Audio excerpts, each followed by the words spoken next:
afternoon, everybody. This is Karen Porter with Salt Factory 513, where we talk about the things that are good for one another. We are the salt of the earth. Matthew 513 talks about us being that salt, and we have to continue to preserve those things that God is asking us to do. So today, I have an amazing guest, not in the building because, they at their place, I'm at mine. We don't do that. So I'm going to let them introduce themselves. My guest, will you introduce yourself? Well, thank you for having me. I appreciate you and your audience for taking time to spend with us today. My name is DeKeitha Stamps. I'm a city councilman for Ward 4 in Jackson. I'm also a state representative in District 66 here in Jackson, Mississippi, in Hinds County. Wow. Grew up right here in Hinds County, between Learned, Mississippi, where our family farm is, and Jackson, and in Crystal Springs. It's kind of like the triangle of my life. And when I retired from the military, I came home and kind of got discouraged by where we were and decided I wanted to be part of the solution versus being part of the problem. And I ran for city council, and now I'm a state representative. So that's kind of my story in a nutshell. I got a wonderful family, I love them. I love them to pieces, and I appreciate the love and support we've had over the years and our time in public service. Wow, that's amazing. And for you to hold both of those positions, that tells a lot about you and about your desire to do something good for our community. So today is, of course, our 3 question segment where we ask our guest 3 questions, and he will give his answer. And we're hopefully you guys are taking notes. If you're not, get your pen, pause the recording, and get your piece of paper. Okay, so you ready, sir? Yes, ma'am. All right, our first question is, what are the main qualifications for a great candidate for Ward 4? Because next year, that seat will be vacant when your term runs out. So what would be some of the qualifications for somebody, for a great candidate? So that's a great question. I wish more people would think about that before they sign their name up to run. Like, what are the qualifications of a good candidate? And I break that down to a few spaces. First, personally, are you prepared for public service? Is your personal life amenable to public scrutiny all the time? And you have to make sure that answer is yes, not just for you, but for your family, because you just don't run for office. Your whole relationship group runs for office. So your significant other, spouse, children, parents, I would have a conversation with everyone just to make sure this is what we want to do, because it's literally a lifestyle, and it will take the culmination of all of your support system to win, and not just something you can do by yourself. So the first part of that question I would say is just make sure that you are prepared to do that. Make sure that your resources are in order. I mean, city council, I bring home one check is $530 something, and another check is like $600 and something. So after taxes and insurance and stuff, I think you're gonna bring home about $300 a week.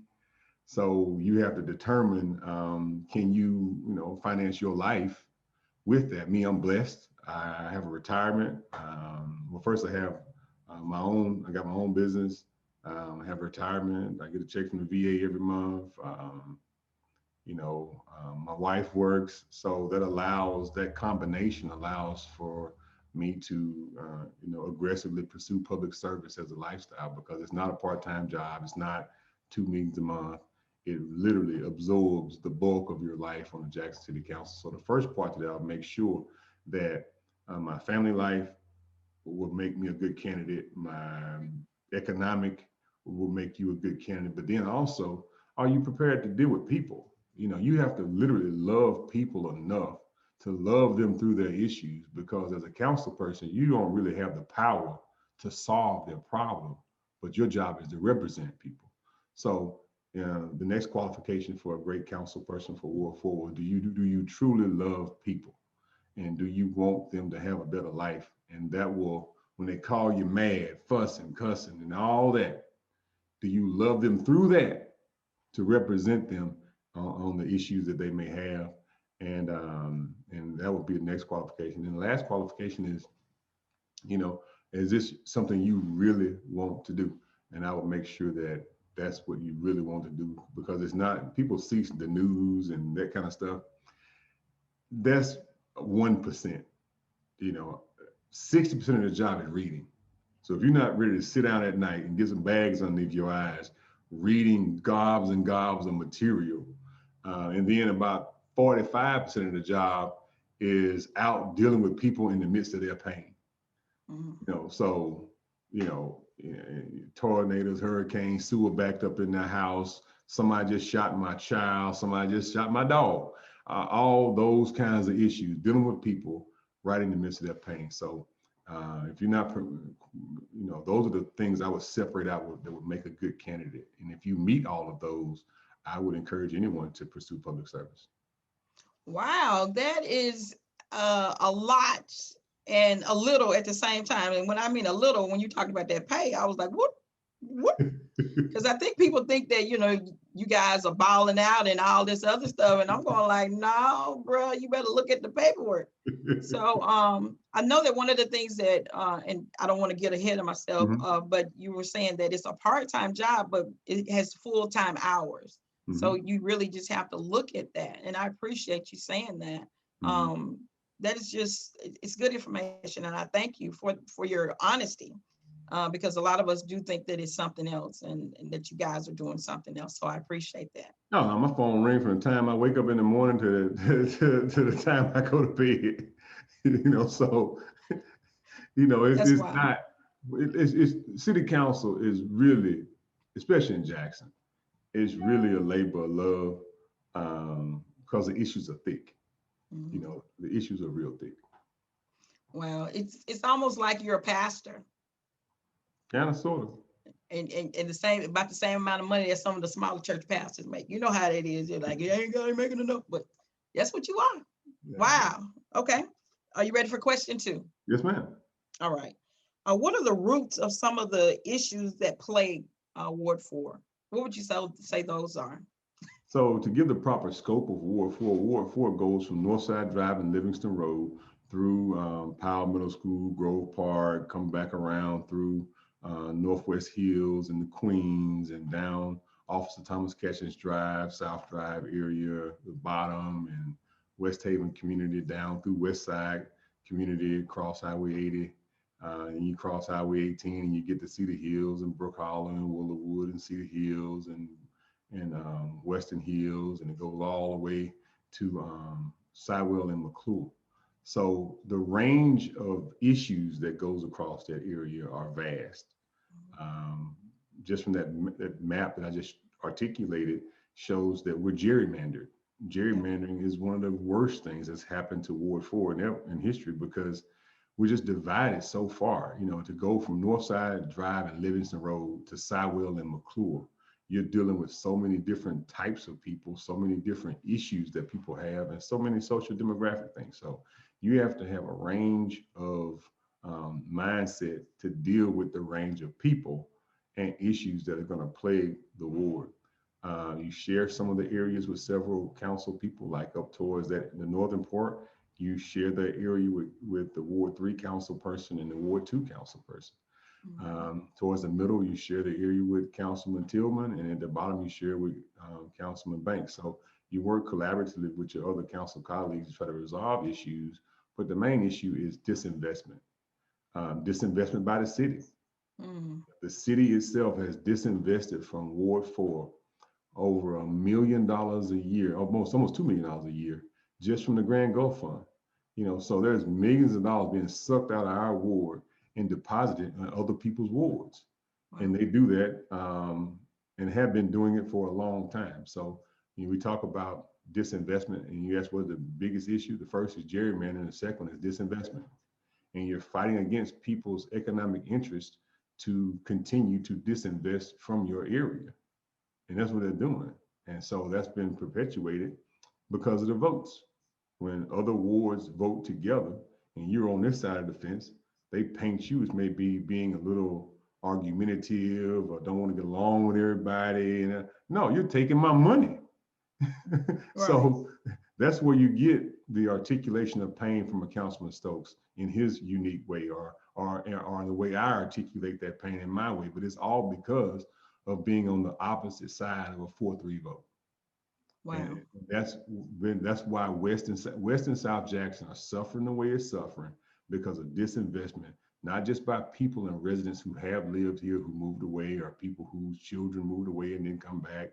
It's been disinvested in by people. It's been disinvested in by government leaders at all levels, from the city to the county to all the way up the chain.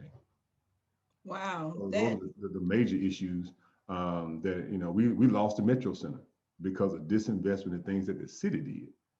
And so, but that's been going on for years. But they wow. come on our That's, side of town to get votes now. They cannot get elected to be the mayor of Jackson if you're gonna come through West and South Jackson. So, so that's what we're fighting against. that is a big answer. Um, and one of the things that I really want to be clear for our audience, explain the gerrymandering so that we Okay. have an idea of Right. what So happened. gerrymandering is a political strategy that's used where elected officials draw the lines that determine who their constituents are. Mhm. After you take the census every year, they take the results of the census and they draw the ward lines. Same thing at the county level. They draw the supervisor districts. They also draw the state representative and state senator districts.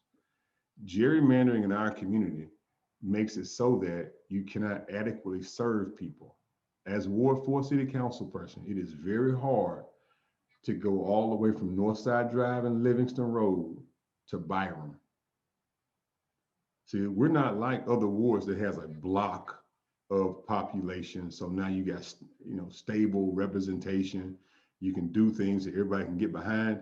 I can go move a mountain on Northside Drive, but the folks on McClure Road will be so disconnected from that progress that they won't see it or feel it or Mm. even articulate that value of that.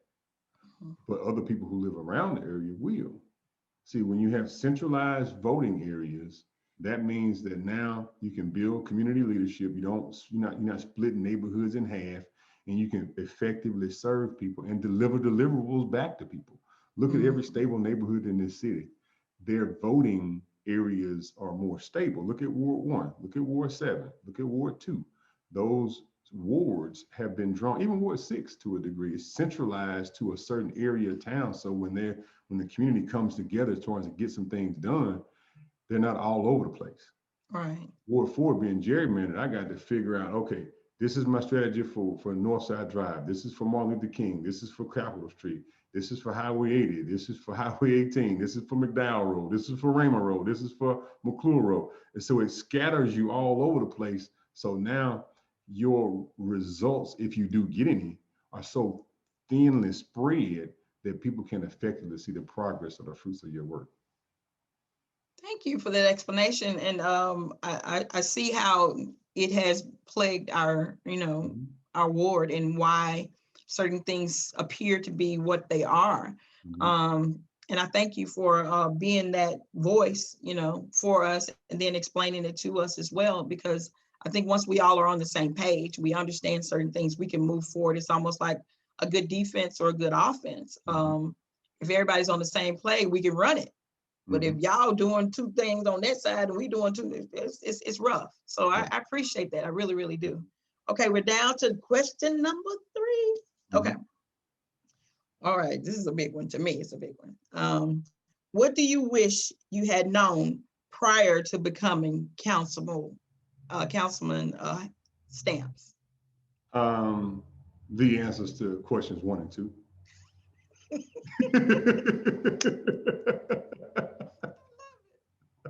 I love it. We just want to be honest. Amen. Amen. Because when you get elected, you think, oh, these folks just want to be friendly. No, you pick in my pocket every year. And Amen. I can't fuss, yell, scream. I Mm-hmm. can't call your names because y'all just come and vote and leave. Okay, we're done. Mm-hmm. How you doing, Councilman Stamps? How's your Wow. Wow. life? Wow. But that's what we're pushing. But let me tell you something. Let me give you something real. We got the best people. Hmm. We I have believe that. the best people. I ain't saying other people are bad people. I'm just saying we got some good people. And that's our biggest strength in Ward 4. We got some real good, hard-working, solid people. Yes. And we just have to look at our situation and continue to say that we will no longer accept this kind of treatment from a city that we were annexed into. We didn't Hmm. ask to come to Jackson. No, Jackson forced us to come to Jackson. So since Jackson forced us to come to Jackson, Jackson needs to deliver for us like it delivers for other wards. Amen. Amen. Because West Woo! Side where you live, that wasn't Jackson. South Jackson wasn't Jackson. Wow. Councilman Stamps, you have been a trooper, a blessing. Just like you said, I'm in subdivision number 2, where I grew up. Back in the city. Well, I've always been in the city, but back in the neighborhood. And I love West Side. And it's like you said, it's good folks out here. We get a bad rap a lot of times, but I think it's all because of the disinvestment, like you said, it not being invested in like it should be. But things are gonna change. I promise, and Let I me tell you, pray. let me tell you something. We got some good stuff on the horizon though. Okay, you want to tell us about it? Because we got a lot of property, we have a lot of thoroughfares, and if we can maximize our investment, and it was just until this past year that Councilman Food, who represents Ward 1, he voted to send money back to our side of town because he identified that, hold on, if the city is going to grow, we need to grow somewhere we can build houses. So when you come down Highway 80 and Highway 18, you got a whole bunch of just land Yes, indeed. ready Yes, for indeed. subdivisions to be built. Hmm. So we're poised to be the saving grace for the city of Jackson. We just need for other people to identify that folks are not just moving out of Jackson because of crime in schools. They're moving out of Jackson because Jackson doesn't have the housing stock like they see on HGTV. Trust me, I know. I got married. I got married since I've been in office, and so when I first moved back to Jackson, I just bought a little house. Yeah. Okay, I'm happy. But my family want what they see on HGTV too. We watch Flip or Flop like everybody else does, right? We watch, makeover show, all that. Right. And so Jackson's going to have to improve his housing stock, and the most opportune place to do so is in Ward 4, Jackson, Mississippi. So we are poised to be the saving grace for the city. We have area that's amenable for new subdivisions and areas for folks to move into. And Jackson, Mississippi will just be forever grateful to Ward 4 if it makes an investment in building new market rate homes Hmm. down Highway 18 and Highway 80, because people don't have to move outside the city to get the quality of life they want. The reason they're moving is because the house is new. It's got open floor plans. It's got stainless steel. It's got all this. And that's the number one reason folks move, because we don't have a housing stock like folks want to buy. And if we make that investment, we will not only bring the city back, but we will bring Ward 4 back to prominence as well. Amen. Thank you so much, Councilman Stamps. You done made my day. I mean, it was already made before you and I started talking, but you done made it again. Okay, so I guess before we close, is there anything you want to add? Anything else you want to say? Because you said you just pull my chain, I'm ready to go. I'm going like, well, if it's anything else you want to say to us I before. would say this as well. So there are two parts to public service. You have the campaign portion and you have the electoral governing portion. The easiest thing that you will ever do is get elected. Mhm. That is by far the easiest thing. Now, while you're going through that process, you'll think that the campaign is hard. It is. I mean, we got 30 some thousand people in Ward 4. We got, 8,000 houses, doors to knock on, all that. If that's your desire to be a city council person, I would say that you have to get after it. You have Mhm. to get after it with everything you got, because let me explain what happened to me. I started campaigning. I don't know if you know my story about why I got involved in public service. I got a ticket from JPD, expired tag ticket. I got my ticket and I kept on driving. The same officers pulled me over again and gave me another ticket for an expired tag right down the street from the first ticket because I wasn't nice enough to them when they gave me the first ticket. So the jarhead in me brustles up, and I wound up going to jail for disorderly conduct because I didn't believe that they were right in what they were doing. And I wanted them to apologize. They didn't want to apologize. So they called all these police cars out there. And so I'm sitting in real jail now. I'm talking about mug shots and everything. Handcuffed down in downtown. I mean, feces on the wall, urine on the floor, jail. I had never been in jail in my life. I never been in the back of a police car, right? Wow. And I sat there with folks who were in jail for real reasons. And when I got out, I called my council person. I said, hey, man, this ain't right. And so he said he's going to do something. And he didn't really do a lot. And then I went to the police chief and they didn't do anything. And then I went to court and the judge said I was guilty. I'm like, what? I'm guilty of a crime? Like, and so I said, you know what? This got to change. Yeah. So I dug into the issue and I decided I was going to look at running for city council. And so my council person drew me out of his district. That's how I even got in Ward 4. And so I couldn't run against him. So then I turned around, I said, well, I'm running, whose district am I in? And they said, well, Frank Bunsen. And so I met him and I said, okay, I'm running for city council. He said, well, I'm running for mayor. I ain't running, I'm running for mayor. So he ran for mayor, I ran for city council.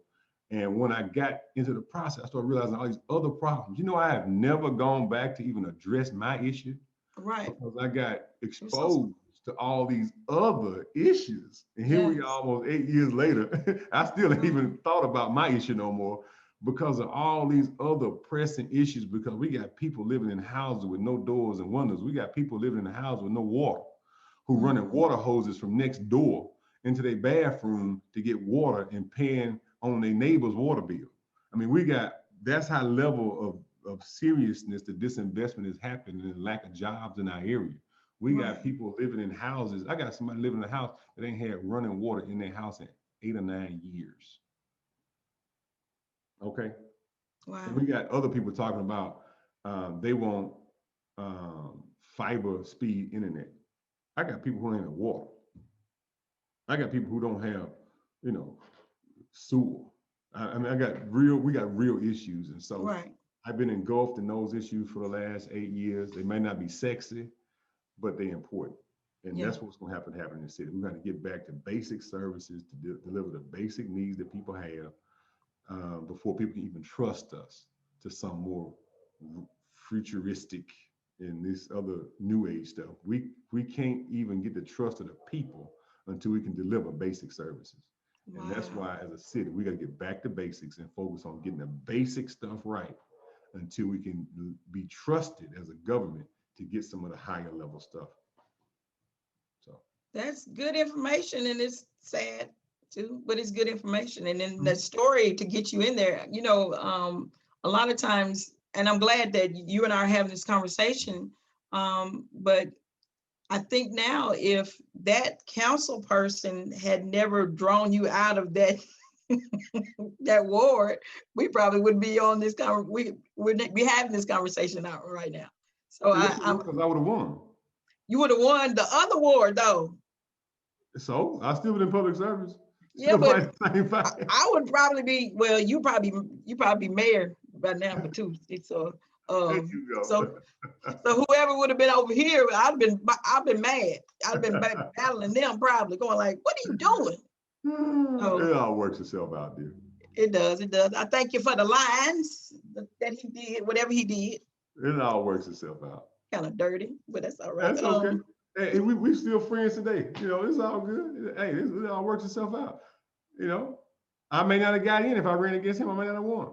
I don't know. I think I would have won, but hey, it all works itself out. And for anybody who want to get it, see, the main thing I want to leave you with, okay, that this is not about, okay, don't make this about running for office. Right. if it's not about changing your lifestyle and going into a lifestyle of public service, then because the run for office stuff fade, the little pictures they take and the people clapping for you. I mean, the day after you get elected, your supporters and the people who didn't support you magically come together and form a bond. And they are now called constituents. And Mhm. they all, from your daddy and mama until the person who ran against you, bond together. And they do this one thing. They point their finger dead at you, and you are the reason why. so, so remember, this is I would say to anybody who want to run for office, this is not Yeah, about you, because at the city council level, you represent people. So your own individual thoughts or your own yeah. individual ideas will need to go aside, and you need to be the personification of people's ideas and people's interests and people's thoughts, and then let that be your rudder as you guide your way through this sea of public service. Because anything other than that, if you got anything other than that, you're not representing the people that elected you to serve. And that's why I've been honored and privileged to serve in this position, because um, of good people and represent people, even though sometimes I may not totally agree with where I see the people are. I'm Right. still have a sworn duty to represent people in their interests. That's awesome.